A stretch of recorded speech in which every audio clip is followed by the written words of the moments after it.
मयूरभंज जिल्लारू सामनाକୁ ଆସିଛି ଯାହାକି କପ୍ତିପଦା ଉପଖଣ୍ଡ ଉଦଳା ଥାନା ଅନ୍ତର୍ଗତ ମଦନାପାଳ ଗ୍ରାମର ଜଣେ ଯୁବତୀଙ୍କୁ ଭୀମତାଳି ହାଇସ୍କୁଲରେ ଜଣେ ନବମ ଶ୍ରେଣୀର ଛାତ୍ର ନିସ୍ତୁକ ମାଡ଼ ମାରି ଲୁହୁଲୁହାଣ କରିଥିବା ଉଦଳା ଥାନାରେ ଅଭିଯୋଗ ହୋଇଛି।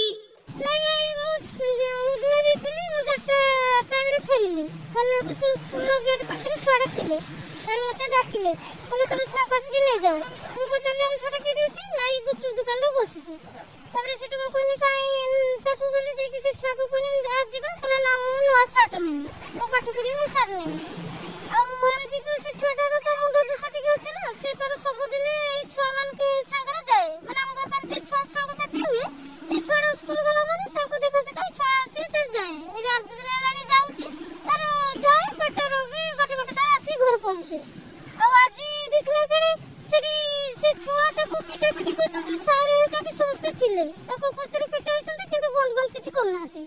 ଆଉ ମୁଁ ଏତେଟା ଜାଣିନଥିଲି ସେଠି ଛୁଆ ଧରିକି ଆସି ଘରେ ପହଞ୍ଚିଲା ପରେ ମୁଁ ଦେଖିଲି ତା ଡ୍ରେସଟା ଚେଞ୍ଜ କରି ଗଦେଇବି ବୋଲି ଦେଖିଲା ତାର ହାତ ପିଠି ପେଟ ସବୁଆଡେ ମାନେ ଦାଗ ହେଇଛି ରୋଳାର ମାନେ ବାଡିରୁ ପିଟିଛନ୍ତି ବୋଧେ ସବୁ ଚିହ୍ନ ବନ ରକ୍ତାକ୍ତ ବି ହେଇଯାଇଛି।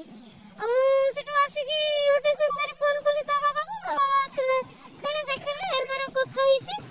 ଆଉ ସେଟା ମାନେ ଭାରି ଦୁଃଖ ବି ଲାଗୁଛି ଆମେ ଏତେବେଳେ ଛୁଆ ବି ଖାଇନି କି ମୁଁ ବି ଖାଇନି ଚିନ୍ତିତରେ ରହିଛି ଯେ ମୋର ହ୍ୟାଣ୍ଡିକାପ୍ ଛୁଆଟା ମୁଁ ତ କୌଣସି ପ୍ରକାର ଘରେ ଜବତ କରିପାରୁନି ତା ମାଇଣ୍ଡଟା ଟିକେ ଫ୍ରି ହବା ଲାଗି ମୁଁ ଯାଉଛି ସେଠି ବସୁଛି ଆଉ ସ୍କୁଲଟାର ଆଉ ସେଠି କଣ ହଇରାଣ ଅବସ୍ଥା ତ ସେ କାରି କିଛି କରେନି ତା ଧୀରେ ବସିଥାଏ ତାର ପୁରୁଣା ଖାତା ପଇସା ନେଇକି ଯାଉଛି ତାର ମନକୁ ମନ ଲେଖେ ପୁଣି ମନକୁ ବି ତାର ଆସେ। ମିଳିଥିବା ସୂଚନା ଅନୁଯାୟୀ ଭୀମତାଳି ପଞ୍ଚାୟତ ଅନ୍ତର୍ଗତ ମଦନାପାଳ ଗ୍ରାମର ରଶ୍ମିତା ବେହେରାଙ୍କ 24 ବର୍ଷର ଜଣେ ମାନସିକ ବିକୃତ ଝିଅ ରହିଛନ୍ତି। ଆଉ ତାଙ୍କର ପାଠପଢା ପ୍ରତି ଆଗ୍ରହ ହେତୁ ନିଜ ଆଖପାଖ ଅଞ୍ଚଳର ପିଲାମାନେ ଯେତେବେଳେ ସ୍କୁଲକୁ ଯାଆନ୍ତି ସେ ମଧ୍ୟ ସ୍କୁଲ ପିଲାଙ୍କ ସହିତ ଚାଲି ଚାଲି ଭୀମତାଳି ହାଇସ୍କୁଲକୁ ଯାଇଥାନ୍ତି। ଆଉ ଗତ 8-9 ଦିନ ହେବ ସେ ଏହିପରି ସ୍କୁଲକୁ ଯାଉଥିବା ନେଇ ଯୁବତୀଙ୍କ ମା ରଶ୍ମିତା ପ୍ରକାଶ କରିଛନ୍ତି।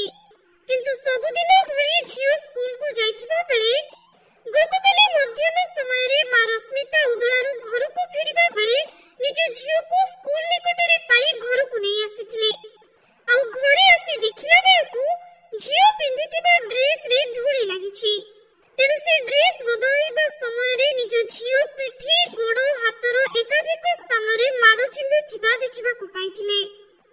ଏନେଇ ପରେ ଅନ୍ୟ ଜଣେ ଛାତ୍ରୀଙ୍କୁ ପଚାରିବାରୁ ସେହି ସ୍କୁଲର ଜଣେ ଛାତ୍ର ଏକ ବାଡ଼ି ଯୋଗେ ତାଙ୍କ ଝିଅକୁ ନିସ୍ତୁକ ପିଟିଥିବା ଜଣାପଡ଼ିଛି। ତେବେ ସ୍କୁଲରେ ଶିକ୍ଷକମାନେ ଉପସ୍ଥିତ ରହିଥିଲେ ମଧ୍ୟ କିପରି ଜଣେ ଛାତ୍ର ଏହି ମାନସିକ ବିକୃତ ଯୁବତୀଙ୍କୁ ମାଡ଼ ମାରିଲା ସେ ନେଇ ପ୍ରଶ୍ନ କରିବା ସହିତ ରଶ୍ମିତା ଉଦଳା ଥାନାରେ ଅଭିଯୋଗ କରିଛନ୍ତି। ଆମେ ଗୁପଚୁପ ଖାଇଲା ଦେଲେ ଗୁପଚୁପ ଖାଇଲା ଦେଇକି ତାପରେ ସେ ଗଲା ପାଣି ପିଇଲେ ପାଣି ପିଇକି ଆସିକି ଦେଇକି ଆମେ ପଳେଇ ଆସିଲୁ ସେପଟେ ବୁଲିଲେ ଦେଇକି ଆସି ଡାକୁଥିଲେ ଆମେ ଦେଇ ଶୁଣୁନଥିଲେ ସେଇଠି କ୍ଲାସର ବାନ୍ତି କରିଲା ଆଉ ମୁତିଲା ସେଇଠୁ ହେଲା ଯେ ସଫା କରିନାହିଁ ବୋଲି ସେ ଗୁଡୁ ତାକୁ ପିଟିଲା। କଣରେ ପିଟିଲା? ଗୋଟେ ବାଡିର। ଆପଣ ଦେଖିଛନ୍ତି ନିଜେ ଦେଖିଛନ୍ତି? ହଁ। କେତେ ସମୟ ଧରି ପିଟିଛି? ସିଏ ବହୁତ ସମୟ ପିଟିଛି। କୋଉ ଜାଗାରେ ବାଡିଛି? ପିଠି ହାତ ଗୋଡ ପିଟି ଗୋଡ ହାତ ସବୁ। ତାପରେ ତମେ କଣ କଲ? ତାପରେ ମୁଁ କିଛି କହିଲିନି ମୁଁ ତ ପିଇନି ତାକୁ ବହୁତ କଷ୍ଟ ହବ ତା ମା ମତେ ପୁଣି ଗାଳି ଦେବେ ପୁଣି ମତେ ବି ଜଗିତେ ପଡିବ ପୁଣି ତମେ ଯଦି ଫେରକୁ ପିଟିବ ଯଦି ତାହେଲେ ମୁଁ ତାଙ୍କ ଘର ଲୋକ ପାଖରୁ ମୁଁ ଗାଳି ଶୁଣିବି। ସେତେବେଳେ ସାର୍ ମାନେ ଥିଲେ? ହଁ ସାର୍ ମାନେ କହିଲେ ତୁ ପିଇନେ ନହେଲେ ତାଙ୍କ ଘର ଲୋକ ସବୁ ଜାଣିନା କିଛି କହିବେ କିଛି ନାହିଁ କିଛି ଠିକଣା ନାହିଁ। ଆଉ ଯଦି ତମ ବାବା ଫୋନ କରିବେ ନା ଡାକିବାର ତାଙ୍କ ବାବା ଫୋନ କଲେ ଡାକିଲେ ଇଏ ଆସିଲେ ବି ନାହିଁ। ମୟୂରଭଞ୍ଜ ଜିଲ୍ଲା ଉଦଳାରୁ ବସନ୍ତ ବେହେରାଙ୍କ ରିପୋର୍ଟ କୋଣାର୍କ ଲାଇଭ୍। ସମସ୍ତଙ୍କୁ ଦଣ୍ଡ ଦେଲେ ଏମିତି ଯେ ସମସ୍ତ ପିଲାଙ୍କ ହାତ ଫ୍ରାକ୍ଚର ଉଠେଇ ପାରୁନାହାନ୍ତି ଉଠେଇ ଭାତ ଖାଇ ପାରୁନଥିଲେ ଡ୍ରେସ୍ ବି ପିନ୍ଧି ପାରୁନାହାନ୍ତି ଯେଉଁମାନେ ପାରୁନଥିଲେ ତାଙ୍କୁ ମାଡ଼ ମାରୁଛନ୍ତି। ଆମେ ସାର୍ଙ୍କ ପାଖକୁ ଯାଇଥିଲେ ମେଡ଼ିସିନ ନେବା ପାଇଁ ମୋ ପୁଅ ଯାଇଥିବ ଆଉ ସେମାନେ ଆମକୁ ଉଲ୍ଟା ହାତ ମୁଡ଼ିଲେ ମାରିଲେ ଆଉ ପଠାଇଥିଲେ। ହେଡ୍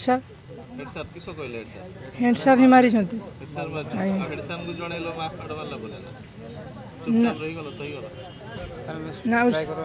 ଆଉ ମ୍ୟାମ୍ କହିଛନ୍ତି ଯେ ଯିବ ଯାଉ ଷ୍ଟ୍ରାଇକ୍ କରିବ ଆଉ ସେଥିପାଇଁ ଆମେ ଗଲା କାଲି ରାତିରେ 12ଟା समय आम आसचु चली चली।